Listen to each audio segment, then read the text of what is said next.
Good morning, students. Today I am going to teach you a very important topic of organic chemistry, that is Grignard reagent, right?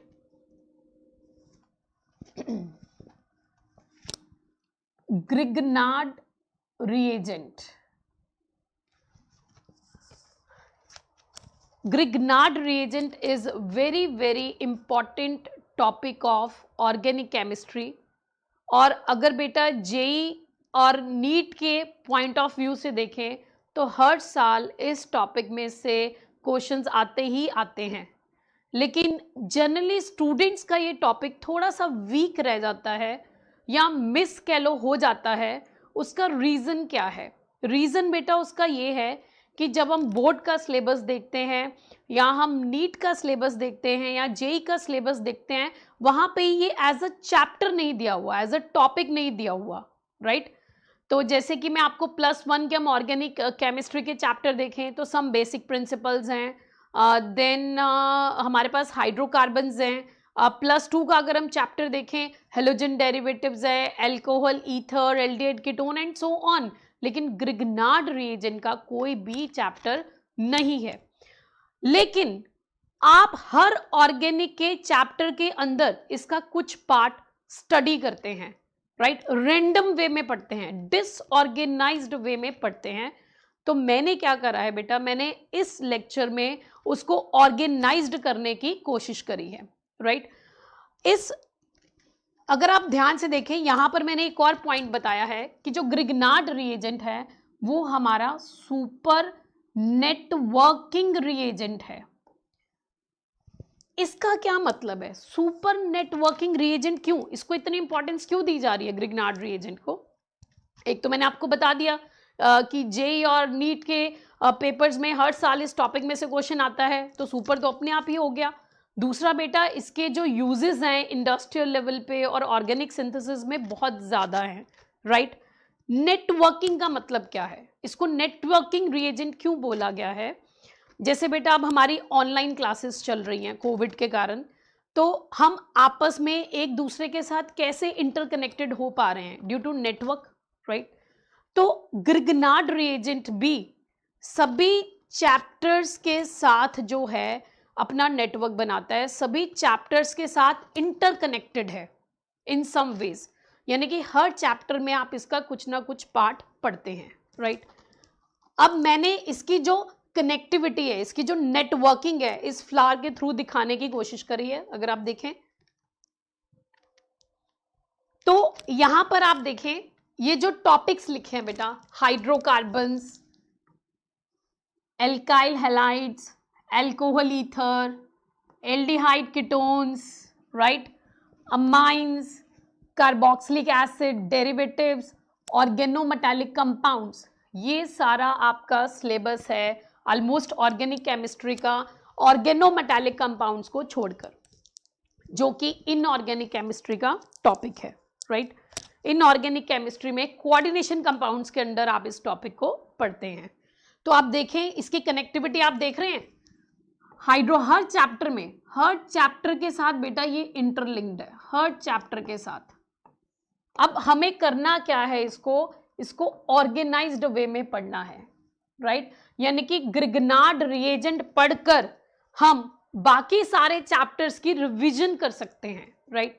यहां पर बेटा मैं एक बात add करना चाहूंगी, मेरा ये लेक्चर उन स्टूडेंट्स के लिए ज्यादा फ्रूटफुल रहेगा जिन्होंने +1 की ऑर्गेनिक कंप्लीट कर ली है, जिन्होंने +2 की भी ऑर्गेनिक केमिस्ट्री कंप्लीट कर चुके हैं। जो स्टूडेंट्स अभी +1 में पढ़ रहे हैं या जो स्टूडेंट्स अभी +2 के मिड में हैं, बेटा उनके लिए अभी इस लेक्चर्स में थोड़ी कनेक्टिविटी कम बैठ पाएगी। आप जब अपना खत्म कर लेंगे सारा सिलेबस, उसके बाद जब आप इस लेक्चर को सुनेंगे तो आपको बहुत अच्छे से समझ आएगी कि ये कितना इम्पॉर्टेंट टॉपिक है और इससे कैसे हम पूरी ऑर्गेनिक केमिस्ट्री को रिवाइज कर सकते हैं, राइट? तो ये तो है बेटा इसका सुपर नेटवर्किंग रिएजेंट का। नेक्स्ट यहां पर मैंने एक बहुत इंपॉर्टेंट ये वर्ड एयर के बारे में मैंने आपको नहीं बताया, राइट? एयर आप कहोगे वो तो हमारे चैप्टर कोई है ही नहीं है ऑर्गेनिक में, तो बेटा ये जो ग्रिग्नार्ड रिएजेंट है ना, ये बहुत ही रिएक्टिव है, इट्स वेरी रिएक्टिव। ये इतना रिएक्टिव है कि एयर में जो हमारे कंपोनेंट्स प्रेजेंट है, लाइक ऑक्सीजन है, कार्बन डाइऑक्साइड है, मॉइस्चर है, ये उनके साथ भी रिएक्ट करके यूजफुल ऑर्गेनिक कंपाउंड्स को सिंथेसाइज कर देता है। तो इससे आपको पता चल रहा है कि इसकी इंपॉर्टेंस कितनी है। रेस्ट ये जो मैंने लिखा है ये इसका स्ट्रक्चर है RMGX। बेटा ये मैं आपको नेक्स्ट आगे जाके एक्सप्लेन करती हूँ। ये बेस का क्या मतलब है, ये न्यूक्लियोफाइल का क्या मतलब है, ये हम आगे चल के डिस्कस करते हैं, right. Moving to next, now Grignard reagent, ये तो हमने बेटा इसकी इंपॉर्टेंस देख ली है, कौन कौन से चैप्टर्स में इसकी कैसे कनेक्टिविटी है हमने वो भी देख लिया है। Now what is the meaning of Grignard reagent, इसका मीनिंग क्या है।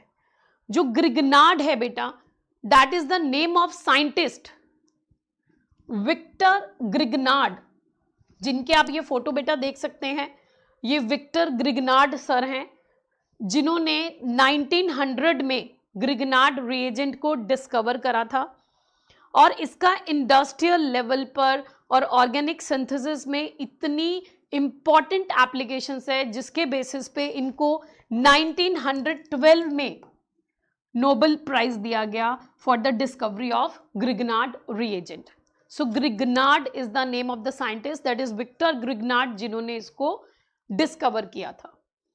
Now what is the meaning of reagent. Grignard तो बेटा हमें क्लियर हो गया, that is the name of scientist. What is the meaning of reagent, reagent का क्या मतलब होता है। ऑर्गेनिक केमिस्ट्री में रिएजेंट क्या करता है, राइट। ऑर्गेनिक केमिस्ट्री में रिएजेंट जो है वो केमिकल ट्रांसफॉर्मेशंस करता है। केमिकल ट्रांसफॉर्मेशंस जैसे हम ऑर्गेनिक केमिस्ट्री में जनरली बेटा ऑर्गेनिक रिएक्शंस को पढ़ते हैं। ऑर्गेनिक रिएक्शंस में क्या होता है, रिएक्टेंट्स जो है वो प्रोडक्ट्स में चेंज होते हैं, राइट। तो ये एक केमिकल ट्रांसफॉर्मेशन है। तो रिएजेंट क्या है, रिएजेंट एक हमारा केमिकल सब्सटेंस है, आप कह सकते हैं रिएजेंट। रिएजेंट ऑर्गेनिक केमिस्ट्री में एक केमिकल सब्सटेंस है, राइट, जो केमिकल ट्रांसफॉर्मेशंस करता है। यानी कि एक केमिकल कंपाउंड को अगर हमने दूसरे केमिकल कंपाउंड में चेंज करना है तो वो हम किसकी हेल्प से करते हैं, रिएजेंट की हेल्प से करते हैं। इसको बेटा थोड़ा और डिटेल में समझते हैं। जैसे फॉर एग्जांपल मुझे एक केमिकल ट्रांसफॉर्मेशन करना है, I want to carry out a chemical reaction, you can say organic reaction,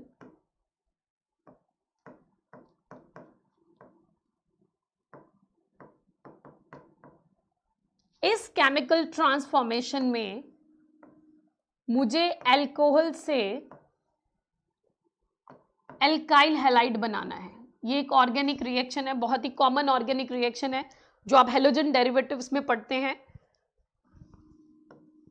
this is alcohol से एल्काइल हैलाइड बनाना है, यानी कि एक ऑर्गेनिक कंपाउंड को दूसरे ऑर्गेनिक कंपाउंड में कन्वर्ट करना है। तो ये किसकी हेल्प से होगा बेटा, रिएजेंट की हेल्प से। हम इसमें रिएजेंट ऐड करेंगे तो ये हमारी केमिकल ट्रांसफॉर्मेशन हो जाएगी। तो इसका मतलब क्या है, हाँ जी क्या है इसका मतलब,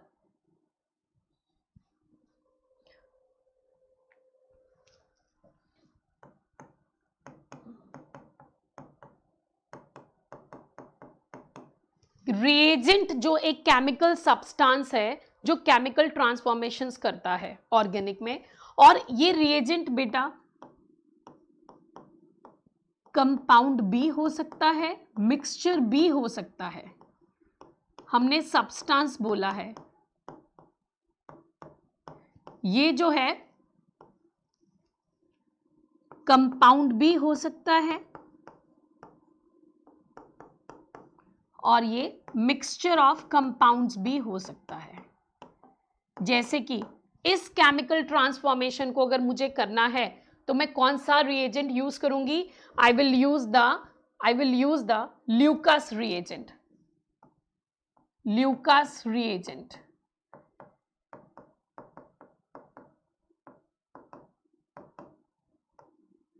I will use the Lucas reagent. And what is the Lucas reagent? Lucas reagent is a mixture.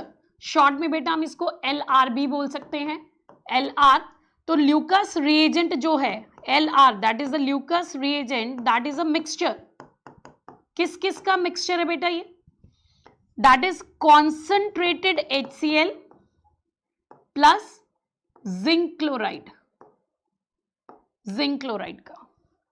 I think अब आप रिएजेंट समझ गए हैं कि ऑर्गेनिक केमिस्ट्री में किसी भी ऑर्गेनिक रिएक्शन में रिएजेंट की इंपॉर्टेंस क्या है.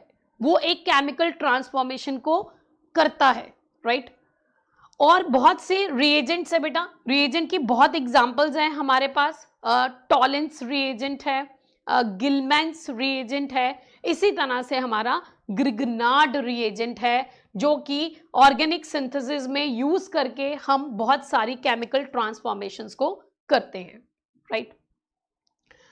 नेक्स्ट, अगर आपने नोटिस करा हो जब मैंने आपको फर्स्ट पॉइंट बताया था विक्टर ग्रिगनार्ड के बारे में, तो वहां पर एक बहुत ही इंपॉर्टेंट पॉइंट लिखा था, these are the first organometallic reagents. यानी कि ग्रिगनार्ड रिएजेंट्स को ऑर्गेनोमेटालिक रिएजेंट्स भी कहते हैं. Now, what are these organometallic reagents? क्या होते हैं organometallic reagents? So organometallic reagents की बात करें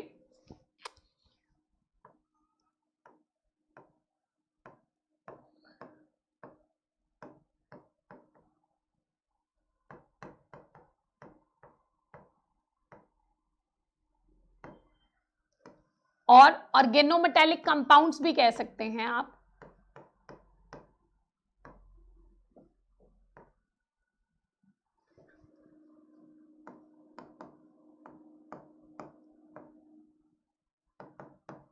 ये वो होते हैं बेटा जिनमें ऑर्गेनोमेटालिक बॉन्ड होते हैं, जिनमें ऑर्गेनोमेटालिक बॉन्ड्स होते हैं, जिनमें ऑर्गेनोमेटालिक बॉन्ड्स होते हैं. अब ये ऑर्गेनोमेटालिक बॉन्ड्स क्या हैं बेटा? साइंस में बड़ी बड़ी टर्म्स यूज की जाती हैं और हम उसको रट्टा मारने की कोशिश करते हैं, मेमोराइज करने की कोशिश करते हैं, लेकिन ऐसा मत करें. कभी भी किसी टर्म को मेमोराइज करने से पहले देखें उसके नाम में ही उसका मतलब होता है. जैसे कि यहां पर देखें, ऑर्गेनोमेटालिक का जो नाम है इसी में हमें मतलब दिख रहा है. मेटालिक का मतलब क्या है? Metal, right. ऑर्गेनो का मतलब क्या है? Organic part. और ऑर्गेनिक पार्ट का मतलब आप समझते हैं, carbon hydrogen. You know, carbon hydrogen का बना होगा ऑर्गेनिक पार्ट. तो अगर मेटल और कार्बन में, ऑर्गेनिक पार्ट में हम कार्बन ले रहे हैं, अगर मेटल और कार्बन में आपको डायरेक्ट बॉन्ड दिखता है, राइट, तो उसको हम क्या कहते हैं? इस बॉन्ड को हम क्या कहते हैं? Organometallic bond. This is known as organometallic bond.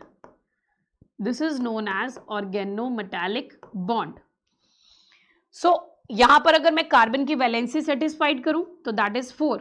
यानी कि अगर किसी भी ऑर्गेनिक कंपाउंड में मेटल कार्बन के बीच में डायरेक्ट बॉन्ड है तो उसको हम क्या बोलेंगे कि ये ऑर्गेनोमेटालिक बॉन्ड है. और वो सारे कंपाउंड्स जिनमें ऑर्गेनोमेटालिक बॉन्ड होता है उनको हम ऑर्गेनोमेटालिक कंपाउंड्स कहते हैं, राइट.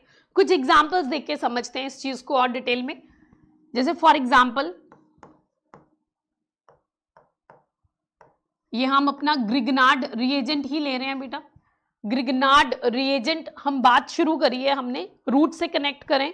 हमने बोला कि ग्रिगनार्ड रिएजेंट्स को ऑर्गेनोमेटालिक कंपाउंड्स भी कहते हैं.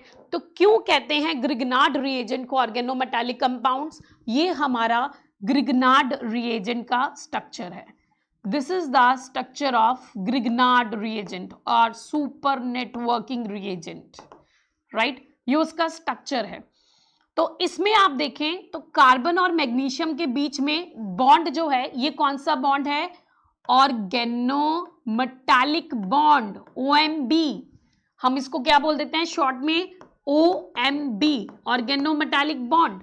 तो यानी कि अगर ग्रिग्नार्ड रिएजेंट में ऑर्गेनोमेटालिक बॉन्ड है तो फिर हम इस ग्रिग्नार्ड रिएजेंट को क्या कहेंगे, is known as organometallic compound, is known as organometallic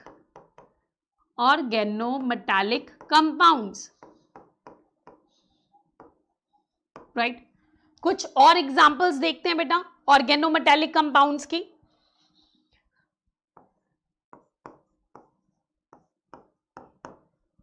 is it organometallic, सोचो आप लोग, क्या ये ऑर्गेनोमेटालिक है?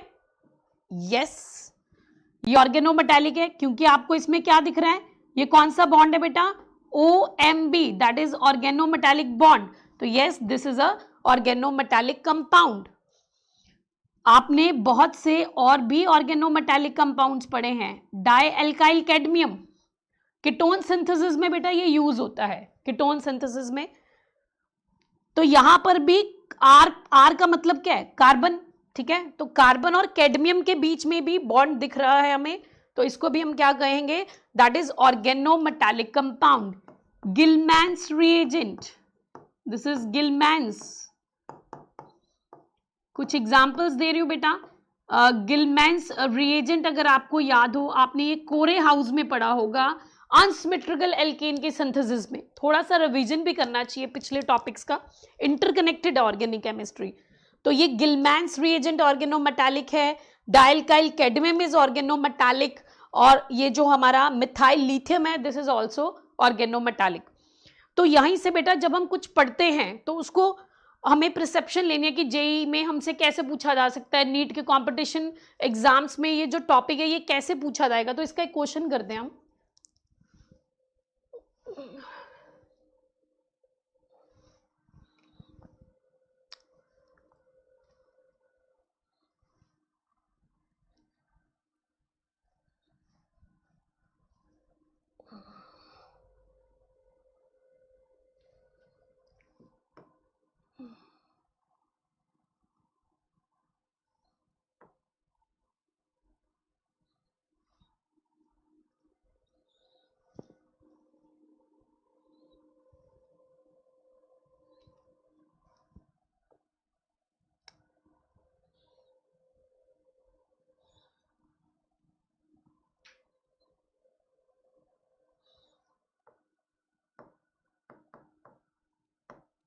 So which of the following, so बेटा क्वेश्चन लिखें आप, जो भी हमने पढ़ा है, which of the following compounds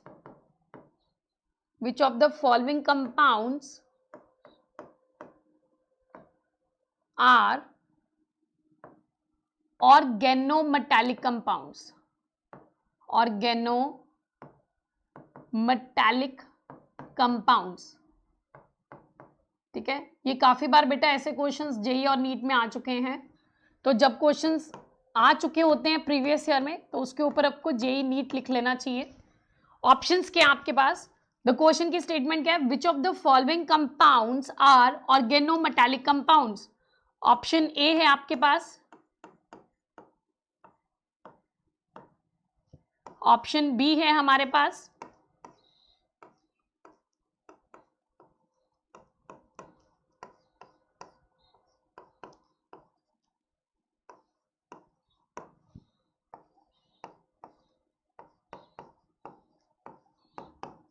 right, this is methanol, right. तो इनमें से कौन सा कंपाउंड है जो ऑर्गेनोमेटालिक है।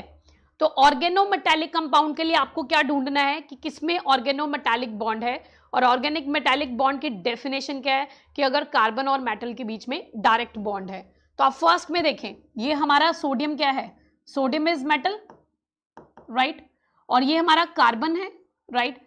तो क्या इनके बीच में डायरेक्ट बॉन्ड है, नहीं, इनके बीच में क्या आ गया, ऑक्सीजन। तो ये हमारा आंसर नहीं हो सकता, राइट। नेक्स्ट देखें, लिथियम हमारा क्या है, लिथियम इज मेटल, राइट, और ये हमारा ऑर्गेनिक पार्ट कार्बन। सो यहाँ पे डायरेक्ट बॉन्ड दिख रहा है मुझे कार्बन और लिथियम के बीच में, ठीक है। सो कार्बन और लिथियम के बीच में डायरेक्ट बॉन्ड है, राइट तो ये हमारा क्या आ जाएगा, this is the organometallic compound. यहां पर भी देखें जो मेटल लिथियम है और जो कार्बन है उसके बीच में हमारा क्या आ गया, non metal oxygen, so there is no direct bond between metal and carbon, so this is not a organometallic compound. Similarly methyl methanol, यहां पर जो बॉन्ड है कार्बन और ऑक्सीजन के बीच में है, so this is also not a organometallic compound. तो हमारा आंसर क्या आएगा, that is B, Bombay. so अब तक आपने क्या सीखा, यहां तक कंक्लूड करते हैं। अब तक हमने ये सीखा कि ग्रिग्नार्ड रिएजेंट्स जो हैं वो हमारे सुपर नेटवर्क रिएजेंट हैं और उनको विक्टर ग्रिग्नार्ड ने जो है डिस्कवर किया था 1900 में, और उसकी वास्ट एप्लीकेशंस के कारण, इंडस्ट्रियल यूजेस के कारण उनको इसके लिए नोबेल प्राइज भी मिला है। और हमने ये पढ़ा कि जो ग्रिग्नार्ड, हमने रिएजेंट के बारे में पढ़ा कि ऑर्गेनिक केमिस्ट्री में रिएजेंट का क्या यूज होता है और वो क्या करता है। फिर हमने पढ़ा कि ग्रिग्नार्ड को ऑर्गेनोमेटालिक कंपाउंड्स क्यों कहा जाता है, और जो जेई नीट का बेटे क्वेश्चंस हैं जो प्रीवियस ईयर आए हैं वो भी हमने डिस्कस करा। मूविंग टू द नेक्स्ट, यहां पर बताया गया है ग्रिग्नार्ड के यूजेस के बारे में कि ऑर्गेनिक सिंथेसिस जो है उसमें कहां कहां यूज होता है। तो बेटा जब हमें कार्बन कार्बन बॉन्ड्स बनाने होते हैं प्रोडक्ट्स में, तब हम ग्रिग्नार्ड रिएजेंट को यूज करते हैं। जब हमें रिएक्टेंट से प्रोडक्ट्स बनाने हैं और प्रोडक्ट में number of carbon atom increase करने हैं, यानी कि कार्बन चेन की जो लेंथ है उसको बढ़ाना है, तो भी हम क्या यूज करते हैं, हम ग्रिग्नार्ड रिएजेंट को यूज करते हैं। और जैसे कि मैंने आपको पहले बताया था, ये सुपर नेटवर्किंग रिएजेंट है, ये हर चैप्टर में आता है, तो ये बहुत से ऑर्गेनिक कंपाउंड की सिंथेसिस में यूज होता है। हाइड्रोकार्बन्स में एल्कीन्स बनाते हैं, एल्कोहल्स बनती हैं, इनसे कीटोन्स सिंथेसाइज कर सकते हैं, कार्बोक्सिलिक एसिड्स बना सकते हैं और अदर ऑर्गेनोमेटालिक कंपाउंड्स भी बना सकते हैं।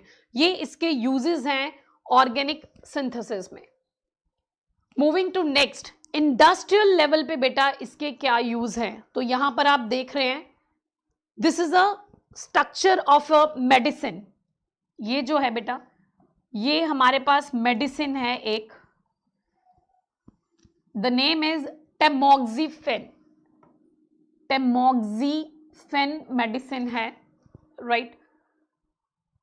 इसको सिंथेसाइज करने के लिए रिएजेंट चाहिए, और वो रिएजेंट कौन सा है हमारा, that is the phenyl magnesium bromide. Phenyl magnesium bromide, that is the Grignard reagent, right. तो ये जो मेडिसिन है टेमोक्सिफेन बेटा, या कैंसर ट्रीटमेंट के लिए यूज होती है, तो यहां पर भी ग्रिग्नार्ड रिएजेंट का यूज है। Moving to next, the preparation of Grignard reagent. Grignard reagent को कैसे बनाया जाता है, तो ग्रिग्नार्ड रिएजेंट में हमें क्या चाहिए बेटा, we need the alkyl halides,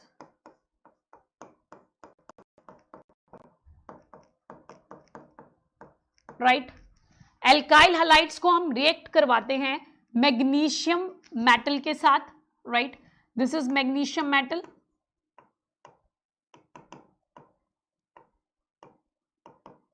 right. बेटा यहां पर मैं ऐड करना चाहूंगी, जो मैग्नीशियम मेटल है वो एक्टिवेटेड होना चाहिए। एक्टिवेटेड से क्या मतलब है, जनरली मैग्नीशियम क्या करता है, उसके ऊपर रिएक्टिव होता है, ऑक्सीजन की ऑक्साइड की लेयर बन जाती है। जो मैग्नीशियम है उसके ऊपर मैग्नीशियम ऑक्साइड की लेयर हो जाती है, जिससे कि वो रिएक्शन में पार्टिसिपेट नहीं कर पाता। तो हम यहां पर लिखते हैं कि जो मैग्नीशियम मेटल है ना वो एक्टिवेटेड होना चाहिए, दैट मस्ट बी एक्टिवेटेड। अब एक्टिवेटेड करने के लिए हम क्या कर सकते हैं,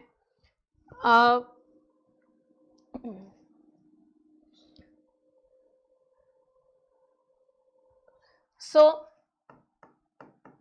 एक्टिवेटेड,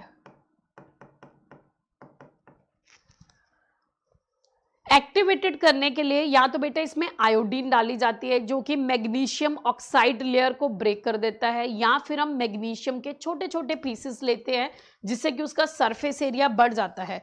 तो मैग्नीशियम मेटल जो लेना है एल्काइल हैलाइड से रिएक्ट करने के लिए, वो हमें एक्टिवेटेड लेना है। ईथर यहाँ पे क्या काम कर रहा है, ईथर यहाँ पर बेटा एज अ सॉल्वेंट का काम कर रहा है। इसको रिएक्टेंट नहीं कहते हैं, ये सॉल्वेंट का काम कर रहा है यहाँ पे। और ये क्या है हमारा, that is the Grignard reagent, ठीक है, that is a Grignard reagent. Now अब आप नोटिस करें इस रिएक्शन को, सो this is a Grignard reagent.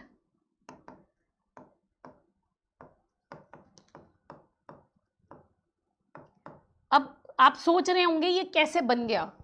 अगर सिंपल वे में देखें तो हुआ क्या है कि जो एल्काइल और हेलोजन पार्ट है, यानी कि कार्बन हेलोजन के बीच में मैग्नीशियम इंसर्ट हो गया है, राइट, मैग्नीशियम इंसर्ट हो गया है कार्बन हेलोजन बॉन्ड में। अगर इस बॉन्ड की पोलैरिटी असाइन की जाए तो यहाँ पे पार्शियल नेगेटिव, ये हेलोजन है, हेलोजन इलेक्ट्रोनेगेटिव है, and this is partial positive, right.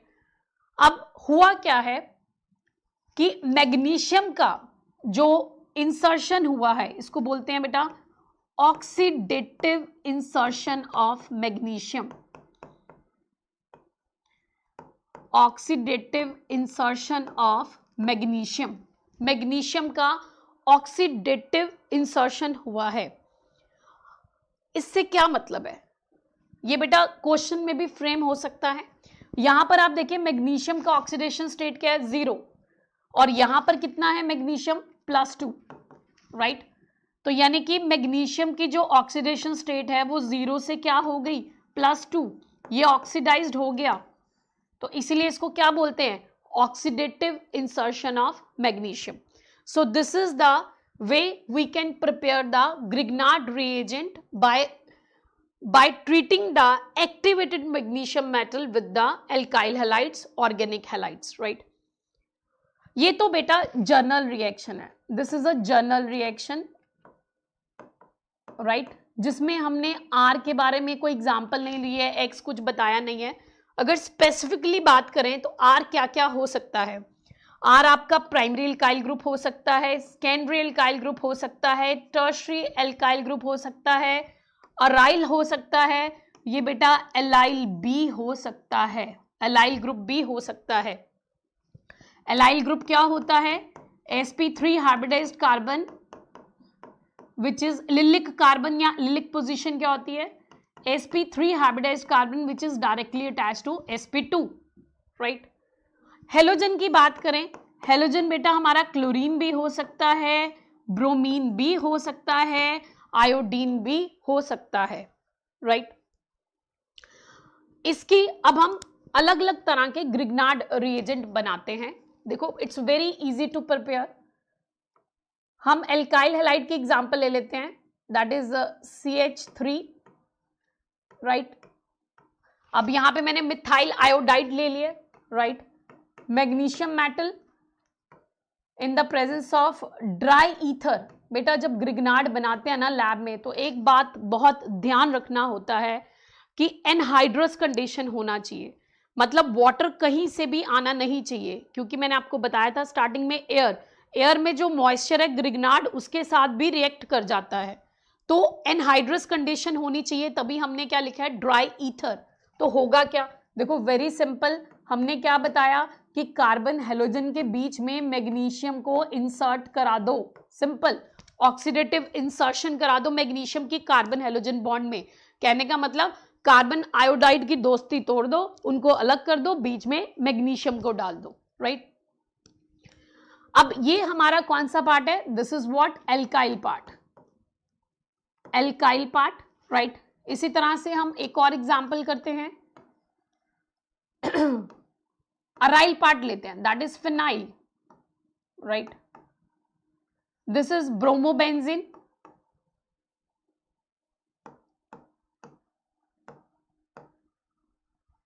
magnesium metal in the presence of dry ether।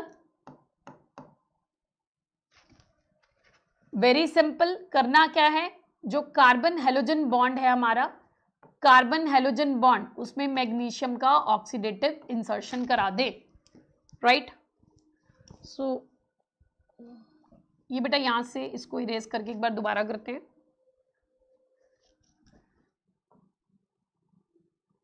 This is what, phenyl magnesium bromide. एक बेटा जब भी कोई भी ऑर्गेनिक रिएक्शन लिखें तो एक हैबिट बनाएं, हमेशा जो भी कंपाउंड है, ऑर्गेनिक कंपाउंड, जब हम केमिकल ट्रांसफॉर्मेशंस दिखाते हैं तो हमें रिएक्टेंट और प्रोडक्ट को जरूर मेंशन करना चाहिए।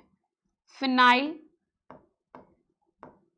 Magnesium bromide.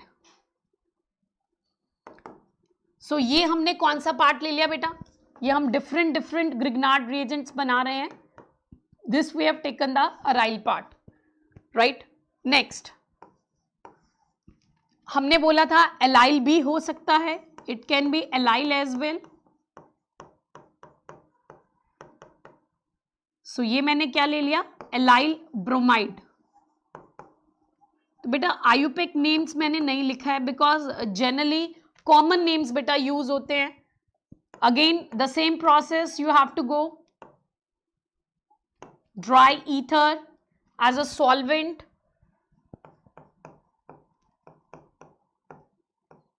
क्या करना है? कार्बन हेलोजन को दूर कर दो और बीच में उनके मैग्नीशियम को डाल दो। ये बन गया हमारा ऑर्गेनोमेटालिक बॉन्ड भी बना रहे हैं हम कार्बन मेटल के बीच में और ग्रिग्नार्ड की सिंथेसिस हो रही है। So this is allyl magnesium bromide. So इस तरह से हम डिफरेंट डिफरेंट ग्रिग्नार्ड रिएजेंट्स की सिंथेसिस कर सकते हैं, right. So moving to next, it's mechanism की बात करें। एक तो बेटा ये है, ये तो सिंपल ट्रिक थी मेमोराइज करने की हमारी कि हम किस तरह से बना सकते हैं। नेक्स्ट बेटा यहां तक आप रिवाइज करें। नेक्स्ट जो है टॉपिक, इसकी कंटिन्यूटी रहेगी in the next class. So thank you so much students.